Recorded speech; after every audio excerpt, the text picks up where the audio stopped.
questi nonni. Tanti di loro probabilmente sono nati e cresciuti da forse qualcuno di loro è nato e cresciuto qua. Volevamo chiedervi questa cosa. Voi come ve la ricordate questa spiaggia, se qualcuno di voi ha questa esperienza? Pescatori Sei di Cervo. Uno a caso. Era una spiaggia come adesso oppure mancano tante cose? Vediamo alla caccia delle cose che non c'erano, vediamo. Non c'era la sabbia. Era molto più piccola. Il nonno parla. Era molto più piccola da adesso, era tutto pietre.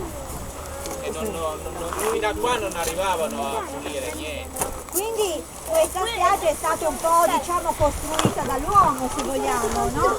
Per potervi... Costruita dall'uomo si la spiaggia si va, le rocce Però adesso l'uomo ha costruito tanti pontili, vero? Che servono. L'uomo ha fatto forse un po' troppo a volte, perché non è così naturale. Come nonno? Così è bello, però bisogna mantenere, vero? Cercare di mantenere. Noi siamo stati bravissimi. Noi siamo stati bravissimi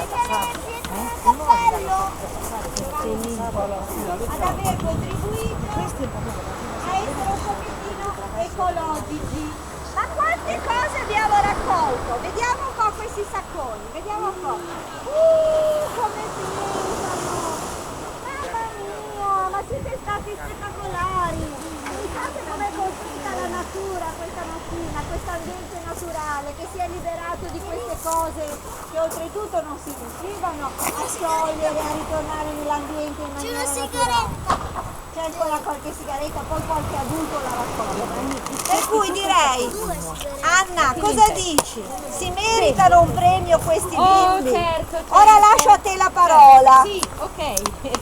Allora, applauso ai bimbi. Ai nonni, alle maestre, agli adulti, Ai nonni, alla protezione civile e questi signori che hanno questa divisa blu e gialla. Sapete quanto bella? Magari ve lo spiegano loro, chi glielo spiega in poche parole che cos'è la protezione civile? No! Già Michele, lo sai? Vediamo se lo sa. Ascoltate, sono riportate, sentite